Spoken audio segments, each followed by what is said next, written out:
Que alguém consegue enganar alguém hoje? Não existe mais bobo. Não existe mais pessoa besta.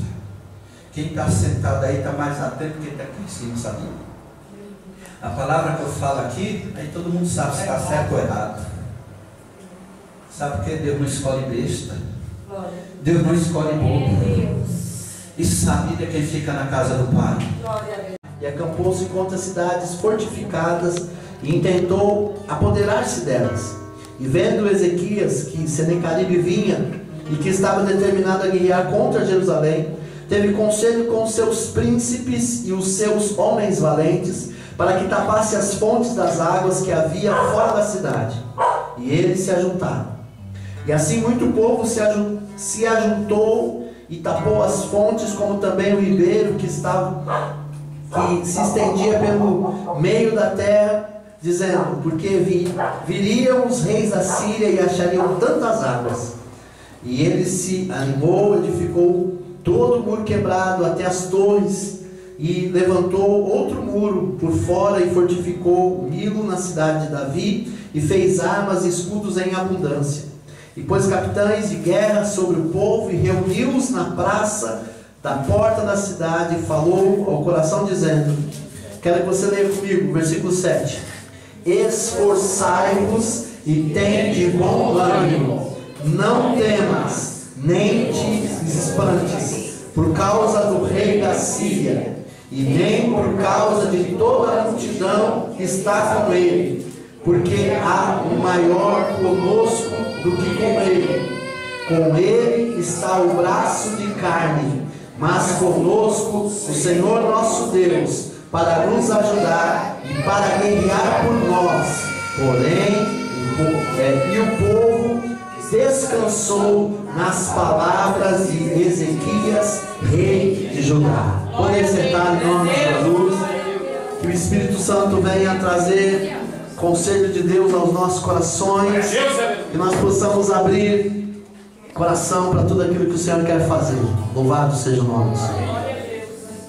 Para quem não me conhece, meu nome é Jefferson. Eu sou pastor da Igreja Apostólica Profética Paz das Nações. Amém?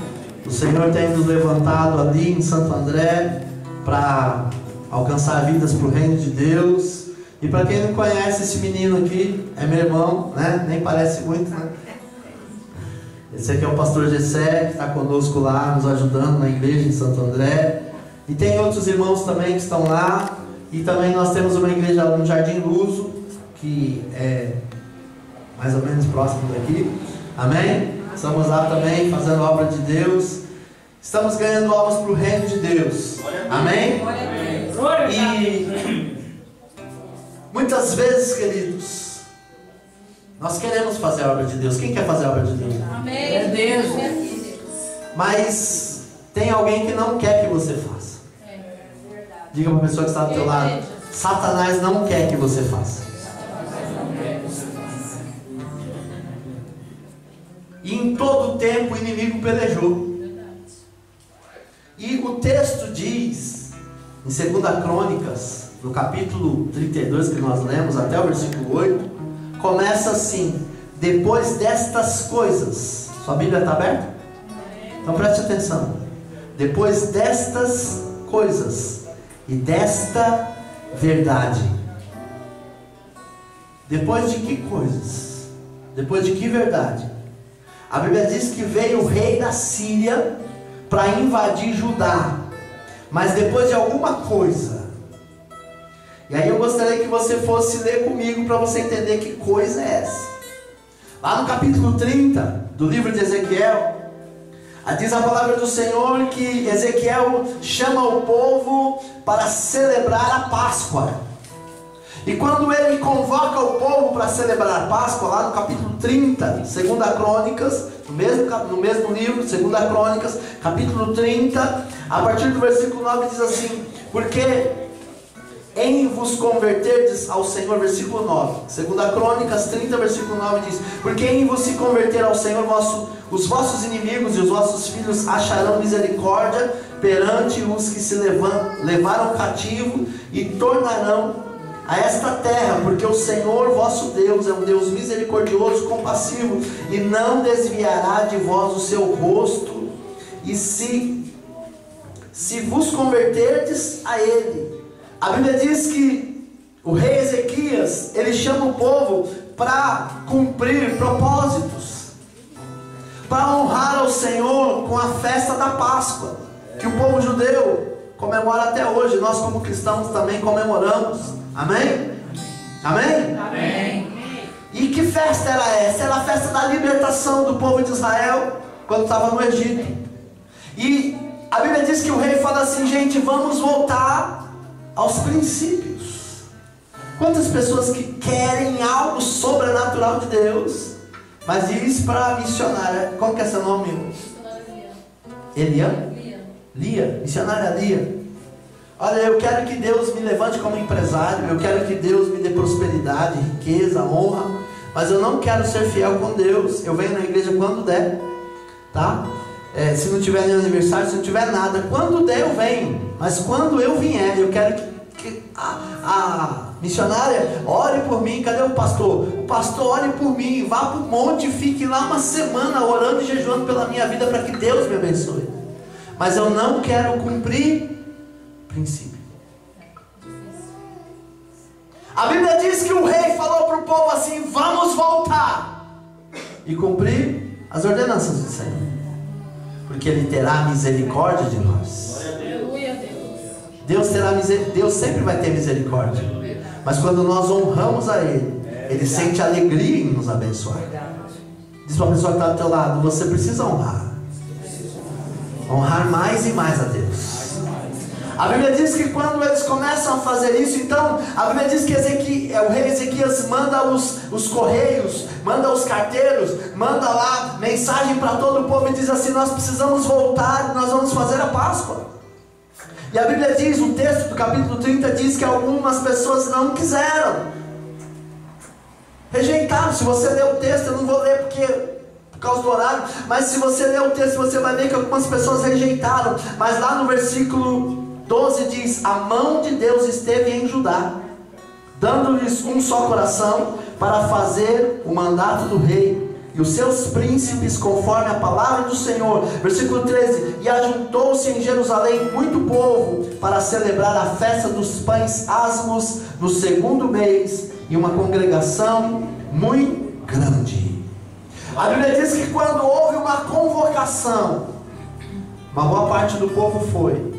E quando eles chegaram lá para celebrar ao Senhor, no versículo 15 diz: então sacrificaram a Páscoa no dia 14º do segundo mês. Então os sacerdotes e os levitas, cheios de vergonha, se santificaram e trouxeram holocaustos à casa do Senhor. Puseram-se no seu posto, segundo o seu costume, conforme a lei de Moisés, homem de Deus, e os sacerdotes espargiam sangue, e tomando-os da mão dos levitas, eles começam a fazer novamente aquilo que foi estabelecido por Moisés. Era a ordem de Deus. Alguém fala assim: eu não concordo, eu não conheço, né, os irmãos. Então tudo aquilo que o Espírito Santo falar aqui, Ele está falando porque Ele conhece você. Eu não te conheço. Até no vigílio, né? Nós nos vimos quantas vezes? 2 vezes. 2 vezes. Ele veio o culto acabou, paz, amém, glória a Deus, foi embora. No outro ele falou: pastor, você prega lá? Eu falei: pega o meu telefone. Meu telefone não, pega o meu número, senão se levar o telefone eu vou ficar sem. Pega o meu número e a gente combina. E nós nos falamos assim: pastor, pode ser dia tal? Ele falou para mim: pode ser dia tal, pode ser dia tal, amém, né? Deus preparou essa data. Então eu não sei o que acontece aqui.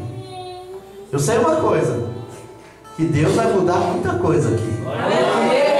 Diga uma pessoa que está do teu lado: tenha a ousadia de olhar para ela e dizer assim: deixa Deus mudar você.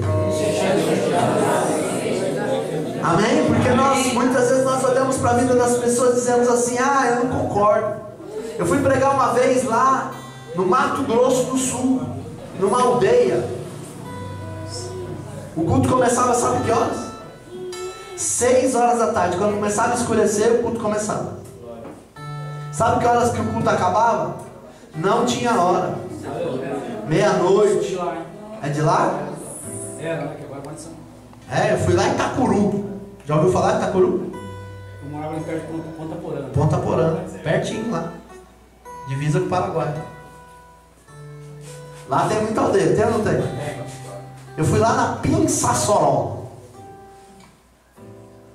E o culto não tinha hora para acabar. E o povo eles ficava animado adorando, os índios adorando, o suor pingava, era tanto músico que tinha lá, era 2, 3 pessoas para tocar violão, levitas para tocar violão, porque cansava de tanto tocar. Você imagine 6 horas de culto. Tem gente que chega na igreja e fala assim: nossa, mas não acabou ainda. Misericórdia, que tanta oportunidade é essa? Tem que levantar, tem que sentar, tem que levantar, tem que sentar. Faz a cadelinha lá, vem fazer aqui. Mas muitas vezes, quando nós éramos escravos de Satanás, porque meu pai foi escravo do diabo. No caso do meu pai era um centro espírita. Meu pai, o diabo manifestava nele. Jessé nasceu na época da graça. Eu nasci na época da falta da graça. Quando o diabo manifestava no meu pai, eu entrava dentro do guarda-roupa. Meu pai foi para Jesus, eu tinha 6 anos de idade. Então dava para entrar. Agora tem que ser um closet. Meu irmão, que é mais novo que eu, e a minha irmã, que é mais velha do que eu, nós nos escondíamos debaixo da cama, dentro do guarda-roupa, né? Cada vez tinha um lugar para ir. Mas um dia Jesus entrou na minha casa. Um dia Jesus salvou meu pai. Hoje meu pai descansa com o Pai, com o nosso Pai Celestial. Mas morreu servindo ao Senhor como pastor ungido, honrado. No ano passado o Senhor recolheu ele. E foi uma surpresa para todo mundo. Mas queridos, voltando à palavra, nós precisamos voltar ao princípio do propósito de Deus. Porque o texto lá no capítulo 32 começa dizendo que Ezequias, o rei, eles tinham feito algumas coisas para Deus. E mesmo eles fazendo alguma coisa para Deus, o inimigo veio para tentar destruir o povo de Deus. Diga para a pessoa que está do teu lado: o diabo, ele quer te destruir. Não importa se você é dizimista, ofertante, se você vem na igreja, se você gosta de oração, se você não gosta, se você é uma pessoa frequente ou se você é uma pessoa que vem casualmente na igreja, o diabo quer te destruir.